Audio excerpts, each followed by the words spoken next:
BJP के जितने निठल्ले हैं ना 25, उन्होंने आज आवाज उठाई कि मीटर लग रहे हैं, कोई बोला किसी के खिलाफ? ये जो हमारे प्रॉपर्टी टैक्स लगा, कोई बोला? 25 में से एक भी किसी की आवाज उठाई? वहां पे चूं भी करेंगे तो बाहर निकाल देंगे कान पकड़ के। ये राजनीति सफर कहां तक जाएगा और ये उथल पुथल कब तक रहेगी? दुनिया के वर्ल्ड मीडिया ने भी बोलना शुरू कर दिया PM is not going to the parliament. तो फिर उनको अब किसी ने बोला कि अब अंदर जाओ, वो भी जाके मनी पे कोई बात नहीं है, अपोजिशन पे अटैक है। भाई व्हाट इज दिस? पाकिस्तान चले जाते हैं बिरयानी खाने बिना बुलाए। कुछ उन्होंने कुछ फ्लाइंग किस वगैरह ऐसा कुछ खबर सामने आई थी। ये वाला ऐसे फ्लाइंग किस करना, मुझे नहीं लगता ये कोई जबरदस्ती खींच के किस अपनी तरफ बात लेके जा रहे हैं। बेसिकली कोई मणिपुर ना बोले तो सारा गोदी मीडिया उधर लग गया, ये उसी के लिए था बस। नेशनल कॉन्फ्रेंस क्यों नहीं? वो तो आपका पुराना घर था। उमर अब्दुल्ला जो है वो सीधा साधा इंसान है। ये तारीफ कर रहे हो या आप खींच रहे हो? बीजेपी ज्वाइन करते बड़ी चीजें आसान हो जाती है। मुझे क्या हो जाती है? BJP is basically anti Sikh, anti Jat, anti minorities. Ravindra Rana ji बोलती मेरी गडकरी साहब कने गल होई दी ते वो आखदे त्रै महीने च चुक्की लेना से। 3 साल गुजर गए जनाब। आप एक कच्चे सियासतदान हो, पूरी तरह पके हुए नहीं हो अभी। बीजेपी और अंग्रेजों में क्या फ़र्क है? वो भी वही काम कर रहे हैं, वो भी फूट डालो शासन करो, ये भी वही कर रहे हैं। यही करता था ASI कि दोनों फिरकों में लड़ाई हो जाए, वो फेल हो गए, बीजेपी कामयाब हो गई। उस बातचीत में क्या क्या था? कुछ भी नहीं। कुछ वादे थे? कोई शर्तें नहीं, कोई वादे नहीं। 40 रुपए लगते थे लखनपुर टोल के ऊपर, तो यही बीजेपी RSS थी, कहती थी कि हम तो जजिया लगा है हमारी श्राइन्स के ऊपर, माता वैष्णो देवी के ऊपर और अमरनाथ की यात्रा के ऊपर जजिया लगा रखा है मुगलियाई सल्तनत ने। आज RSS कहां मर गई? आज बीजेपी कहां मर गई? आज क्यों नहीं बोलते? 400 रुपए का सिलेंडर स्मृति ईरानी को महंगा लगता था, 1200 को सस्ता लग रहा है उसको। टोल के लिए भी ये बोलते हैं भाई शायद सड़के पर टूरना थे, पैसे तो देने के पौने। पहले कौन से खड्डों में चल रहे थे हम? अब इतने खड्डे हैं यहां से लेकर लखनपुर तक, अब तो टोल बंद होना चाहिए ना। कांग्रेस का सफर कब तक, कहां तक? जम्मू कश्मीर की राजनीति को समझना अब आम आदमी की बात नहीं रही। यहाँ रोज उथल पुथल होती है। आज मैं आपको ऐसी शख्सियत से मिलाने जा रहा हूँ जिसने कभी भी किसी पॉलिटिकल पार्टी को बैसाखी बनकर इस्तेमाल नहीं किया।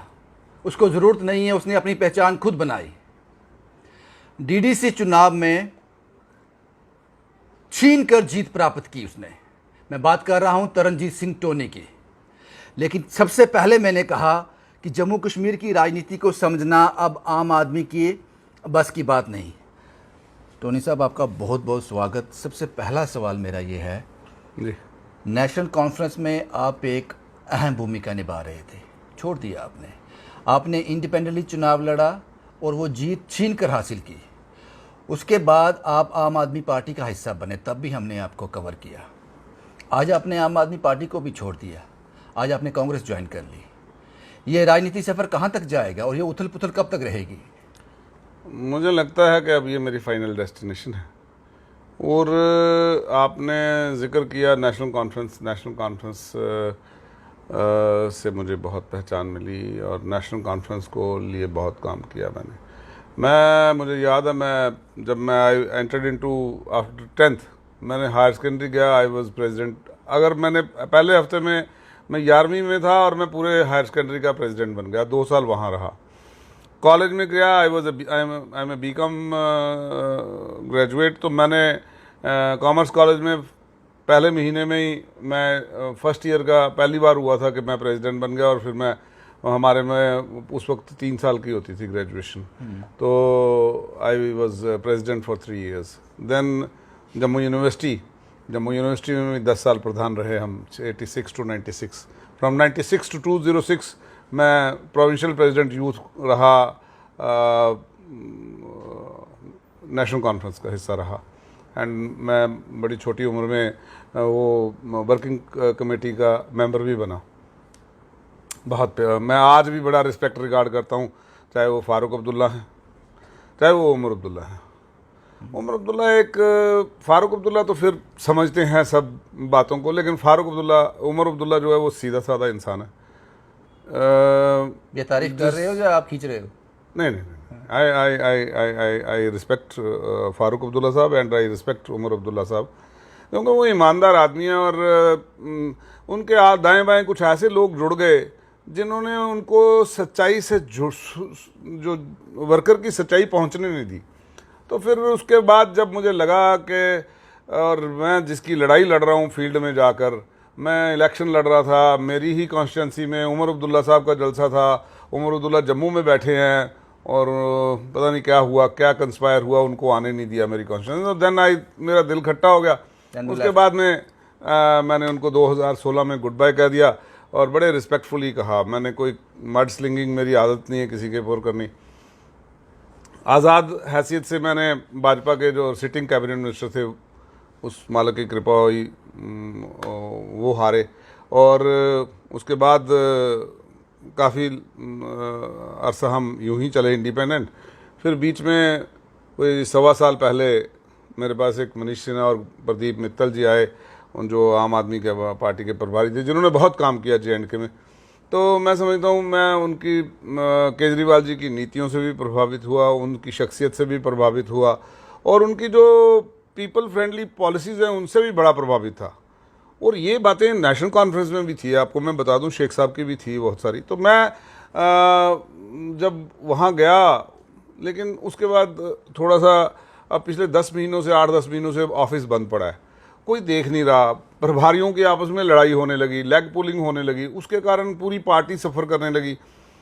फिर हमने बड़ी कोशिश की हायर, आप देखोगे मैंने मैसेज कैसे करे हैं, केजरीवाल जी को भी करे, संदीप पाठक जो जनरल सेक्रेटरी है उसको भी करे, जो हमारा प्रभारी था दुर्गेश पाठक उसको भी करे, और भी सभी लोगों को करे, लेकिन किसी के कान पे जूं नहीं रहेंगी कि भाई नीचे पार्टी का बेड़ा गर्क हो रहा है, हम आके संभालें, सुध बुध लें।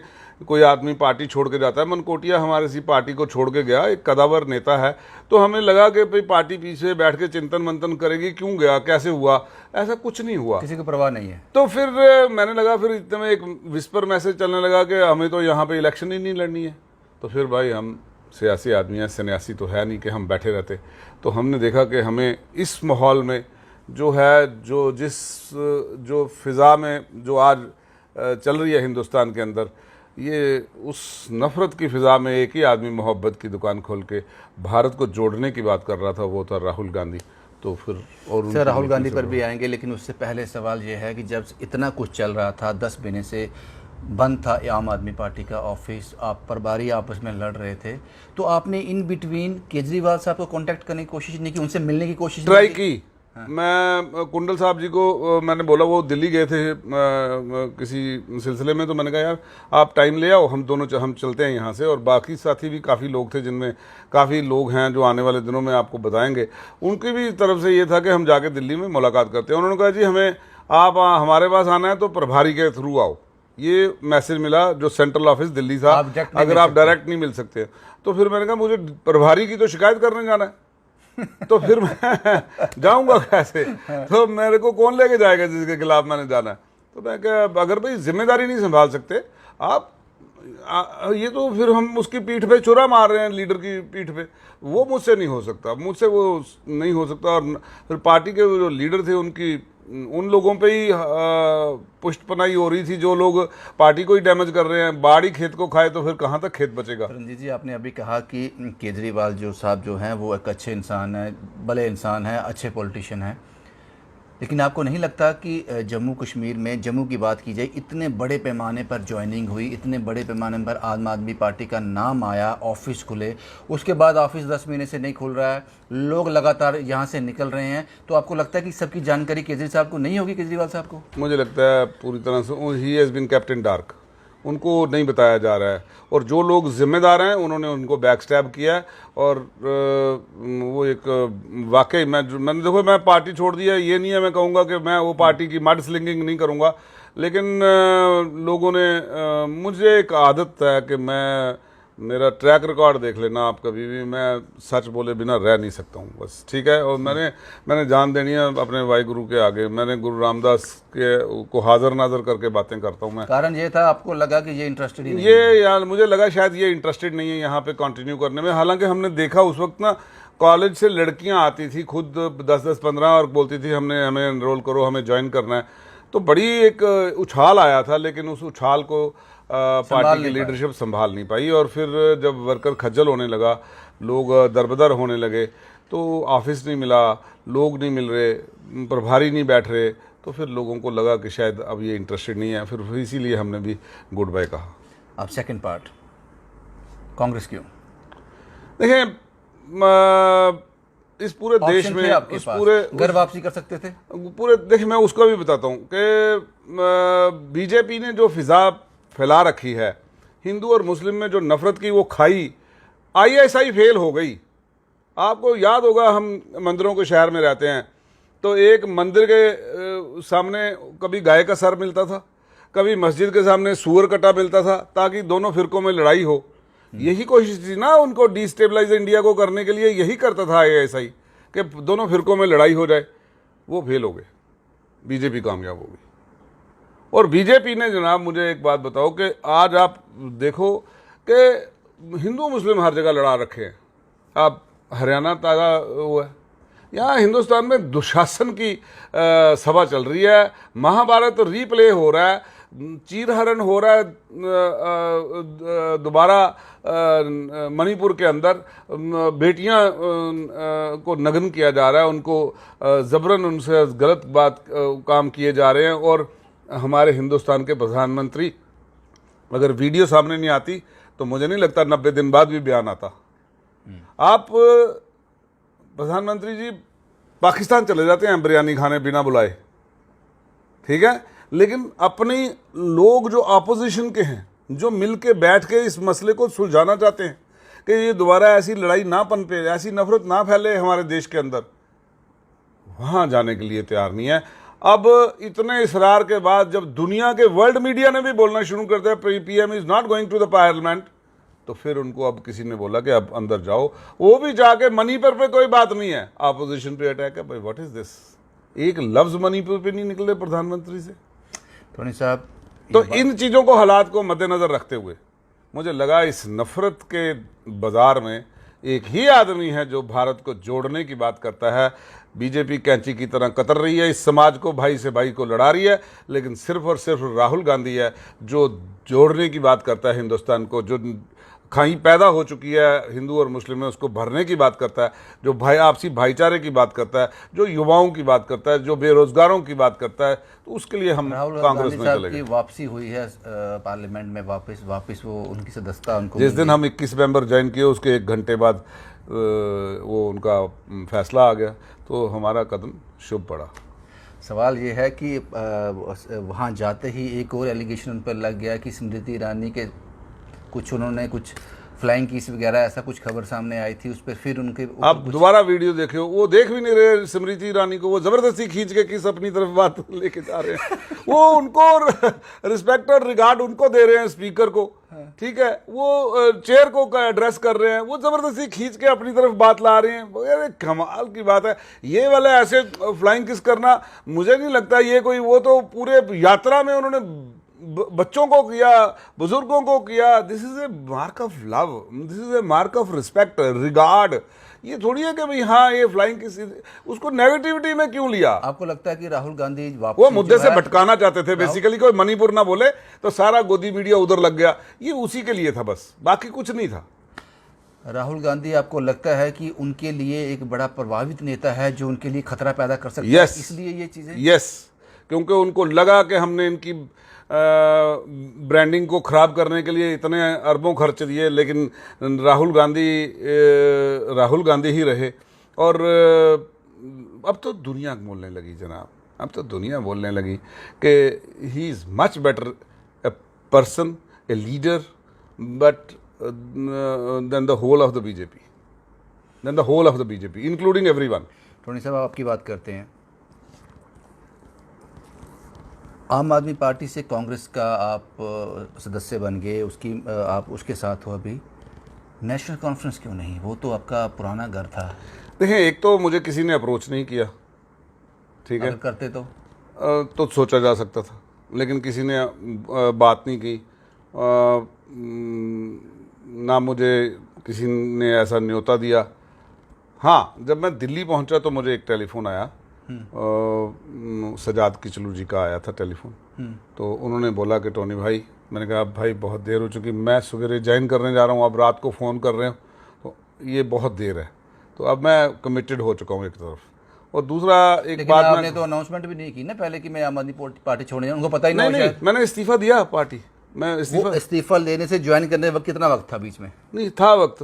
था हाँ, ये खबर पहुंच गई थी? हाँ हाँ, मेरा हो गया था, मैंने 1-2 इंटरव्यू दे चुका था भाई, मैं जिसको छोड़ने वाला हूँ, जब मैं पार्टी के लिए बोल रहा था। तो मैं ये बात ये कहना चाह रहा हूँ कि देखें, इस पूरे माहौल में आप एक चीज़ को आप भी अप्रिशिएट करेंगे कि जब ये जो बीजेपी है, ये हिंदू और मुस्लिम में इतनी खाई पैदा करना चाहती है कि अपने सिर्फ सियासी रोटी सेकने के लिए, वोट बैंक की पॉलिटिक्स करने के लिए, क्योंकि काम करने को तो दिखाने को है नहीं कुछ। ना 2 करोड़ नौकरियां दी, ना महंगाई पे काबू किया।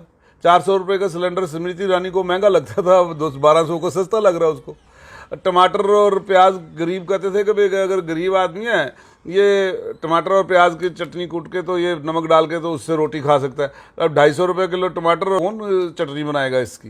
ये तो लोगों की चटनी बना दी इन्होंने।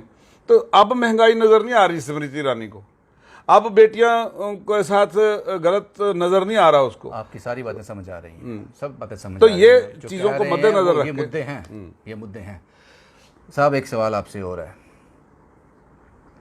तरनजीत सिंह टोनी की छवि को फ़र्क नहीं पड़ेगा? क्योंकि इस इंटरव्यू के बाद तो लोगों को पता चलेगा कि क्या वजूहात रहे कि आपने आम आदमी पार्टी का दामन छोड़ा। आपको नहीं लगता है कि ये इंटरव्यू हर आदमी तक नहीं पहुंचेगा, जम्मू कश्मीर के हर बशर तक नहीं पहुंचेगा? आपको नहीं लगता कि ये जो पार्टी चेंज करना है, थोड़े वक्त के बाद तरनजीत सिंह टोनी की इमेज को भी कहीं ना कहीं ये धूमिल करेगा? देखें, जो मुझे जानते हैं ना, वो मुझे जानते हैं कि मैं I can call a spade any time. मैं नहीं हूँ, मैं I can not stay in a suffocated atmosphere. मैं नहीं रह चाहे सकता, कीमत कोई भी चुकानी पड़े। हाँ, उसमें नहीं, मैं I can not compromise my nature. मैं सच कहना इबादत है और मैं सच कहता हूँ, और मैं ईमानदारी से कह रहा हूँ। बीजेपी में ऐसे हालात थे, आपने बीजेपी की तरफ ही इशारा किया, तो बहुत सारी बातें कर रहे हैं। जीएसटी का लंगर गुरु के लंगर के ऊपर जीएसटी लगाने वाली ये पहली पार्टी बनी हिंदुस्तान में। अमृतसर में आज तक जीएसटी नहीं लगा लंगर के ऊपर, इन्होंने लगाया। हमारी पंजाबी को इन्होंने वो नहीं किया, एक्सेप्ट नहीं किया, एज ए 8th शेड्यूल में नहीं डाला, बाकी डोगरी को डाला। मुझे बहुत अच्छा लगा, मेरे जम्मू की लैंग्वेज है तो मुझे बड़ा अच्छा लगा, डोगरों की लैंग्वेज है। लेकिन पंजाबी के साथ वितकरा क्यों, उसके साथ इतनी नफरत क्यों इनकी? तो फिर मुझे लगा ये कहीं ना अब देखें, हमारे एक तख्त पे इन्होंने एक आईएएस ऑफिसर को बिठा दिया। ये क्या चीज़ें साबित करना चाहती है BJP? BJP is basically anti Sikh, anti Jat, anti minorities. That is the reason I वहाँ नहीं गया, और वहाँ से मुझे it was too late for them to call me. और बाकी जहाँ से मुझे थी, मैं आपको ये बता दूँ कि मुझे रजनी पाटिल जी ने बहुत अप्रोच किया, मुझे विकार रसूल जो नए प्रधान बने हैं कांग्रेस के जम्मू कश्मीर के अंदर, उन्होंने एक नई जान फूकी है पूरी कांग्रेस के अंदर। वो दिल से बात करता है, दिल की बात दिल तक पहुंचती है। तो उसने भी बहुत एक मेहनत करी, और मैं बार बार बातचीत हुई तो मैं वहाँ पे चला गया। उस बातचीत में क्या क्या था? कुछ भी नहीं, कुछ वादे थे? कोई शर्तें नहीं, कोई वादे नहीं, कुछ नहीं। मुझे अपनी कम्युनिटी की रिप्रेजेंटेशन करनी है, मुझे करनी है। मुझे अपने इलाके की रिप्रेजेंटेशन करनी है। मुझे किसानों की रिप्रेजेंटेशन करनी है। मुझे जाटों की करनी है। मुझे युवा की करनी है रिप्रेजेंटेशन। मुझे सिखों की रिप्रेजेंटेशन करनी है, वो करनी है। और वो कांग्रेस में रह के बड़े जोर शोर से करेंगे, और कोई रोकेगा नहीं मुझे, ना मैं रुकूंगा। लोगों की बात के लिए किसी भी हद तक जा सकते हैं, और इसमें मुझे लगता है राहुल गांधी जी ने बड़ा स्पष्ट कर दिया हुआ है कि हमें सभी धर्मों को, सभी राजनीति, सभी शेड्स के लोगों को साथ लेके चलना है। तरनजीत सिंह जी, एक आखिरी सवाल आपसे। सवाल ये है कि एक लंबा अरसा आपने सियासत में गुजार दिया, लेकिन पता नहीं मुझे क्यों ऐसा लग रहा है कि आप एक कच्चे सियासतदान हो, पूरी तरह पके हुए नहीं हो अभी। क्योंकि अगर आप पूरी तरह पके हुए होते तो आज जिसका बोलबाला है, जिसको लगता है कि आने वाले दिनों में भी उसका सेंटर में उसकी हुकूमत रहेगी, ऐसे कुछ पता नहीं, ऐसे लगाए जा रहे हैं असम्पशन। आपके पास मौका था उस पार्टी को ज्वाइन मैं करने अपने छोटे भाई को एक बात पूछना चाहता हूँ। मुझे बताओ, देश में सबसे पहले दंगे हिंदू और मुसलमान और सिखों के किसने करवाए? अंग्रेज़ों ने। बीजेपी और अंग्रेज़ों में क्या फ़र्क है? वो भी वही काम कर रहे हैं, वो भी फूट डालो शासन करो, ये भी वही कर रहे हैं। तो मुझे लगा आज की एक और चीज बात बताऊं, बीजेपी ज्वाइन करते बड़ी चीजें आसान हो जाती हैं। मुझे क्या हो जाती है इंसान आसान, वो थोड़ा ये क्वेश्चन पेपर जो कॉन्स्टिट्यूंसी होगा ये सबके लिए एक जैसा है। वो सारे बीजेपी के जितने निठल्ले हैं ना 25, उन्होंने आज आवाज उठाई कि मीटर लग रहे हैं, कोई बोला किसी के खिलाफ? ये जो हमारे प्रॉपर्टी टैक्स लगा, कोई बोला? 25 में से एक भी किसी की आवाज उठाई? वहां पे चूं भी करेंगे तो बाहर निकाल देंगे कान पकड़ के। कोई डेमोक्रेसी नहीं है उस पार्टी के अंदर, कोई नहीं बोल सकता। बोलो कोई इनको बोलो मीटर लग रहे हैं, गलत लग रहे हैं। पहले मीटरों में क्या गलती थी? कोई गलती नहीं थी। ये जो मीटर हैं, ये जो ट्रांसमिशन लॉसेज हैं, remember my word, transmission losses, जो बिजली इधर से उधर जा रही है, जो उसके बीच में लॉस हो रहा है बिजली का, ये वो भी लोगों की जेब से रिकवर करना चाहती है। ये वो सरकार आ गई है। ये जब पहले फारूक अब्दुल्ला की सरकार थी या उससे पहले के भी सरकार रही, शेख साहब की सरकार, 40 रुपए लगते थे लखनपुर टोल के ऊपर। तो यही बीजेपी आरएसएस थी, कहती थी कि हम तो जजिया लगा है हमारी श्राइन्स के ऊपर, माता वैष्णो देवी के ऊपर और अमरनाथ की यात्रा के ऊपर जजिया लगा रखा है मुगलियाई सल्तनत ने। आज कहाँ गए वो लोग? आज उन्होंने, आप अमरनाथ तक पहुंचोगे 1000 रुपया हो जाता है और माता वैष्णो तक 700 रुपया लगता है। मैं पूछना चाहता हूं कि आज आरएसएस कहां मर गई? आज बीजेपी कहां मर गई? आज क्यों नहीं बोलते? ये बोलते थे ये टोल प्लाजा जो बड़ी ब्राह्मणा वाला है, रविंद्र रैना जी बोलती मेरी गडकरी साहब कने गल होई दी ते वो आखा 3 महीने च चुक्की लेना असें। 3 साल गुजर गए जनाब। वो कहते हैं कि जब महाराजा हरि सिंह की छुट्टी मंजूर हुई थी, वो भारतीय जनता पार्टी ने कराई थी। ये स्मार्ट मीटर, शराब की दुकानें, ये सब एलजी ऑफिस से हो रहा है। जनाब हिंदू पार्टी बनती है ये। परशुराम की जयंती के दिन 100 दुकानों का ऑर्डर कर दिया इन्होंने खोलने के लिए। आओ, इतिहास है। कोई बीजेपी का लीडर बोला कि यार दुकानें ना खोलो। फिर किसी ने पूछा कि भाई टैक्स भी तो चाहिए, तरक्की के लिए पैसे भी तो चाहिए, टोल के लिए भी ये बोलते हैं भाई जो शहर सड़कें पर टूरना थे, पैसे तो देने के पौने। पहले कौन से खड्डों में चल रहे थे हम? अब इतने खड्डे हैं यहां से लेकर लखनपुर तक, अब तो टोल बंद होना चाहिए ना। लेकिन टोल अभी भी चल रहा है। इतनी बुरी हालत है सड़क की, इसके बावजूद टोल चल रहा है। तो मैं कह रहा हूं ये सारी चीजें देखें। कांग्रेस का सफर कब तक, कहां तक? जब तक जिंदगी है तब तक। या वो कहते हैं ना कि भाई जिनके जहनों में रहा करती है परवाज की धुन, उन परिंदों को नशे में अच्छा नहीं लगता। बस हम जब तक चलेगा सफ़र चलेंगे। देखें ये विन विन सिचुएशन है। हम आए हैं पार्टी में, हम अपना पूरा जो हमारा जितने लोग थे वो हमारे साथ आए हैं इस पार्टी में। अभी आने वाले दिनों में जिस दिन पार्टी ने रिसेप्शन का प्रोग्राम रखा है, वकार रसूल साहब ने कहा रखा है कि हमने रखा है, तो उस दिन हमारी पूरी रैली निकल के आएगी, लोग आएंगे, पता चलेगा हम कितने वजूद के साथ अपनी पार्टी में गए हैं। और जब तक चलेगा सफ़र चलाएंगे। शुक्रिया तरनजीत सिंह जी हमसे बात करने के लिए। ये कुछ सवाल थे जो आपके सवाल थे, आप जानना चाहते थे कि क्यों ये रिशफल हो रहा है। तो इसका कारण तरनजीत सिंह टोनी ने आपको बता दिया। आगे कुछ भी अपडेट रहेंगे वो हम लगातार इनके पास आते रहेंगे और सारी जानकारी आप तक पहुंचाते रहेंगे। शुभम कुमार के साथ Ravindra Singh, the state sentinel के लिए।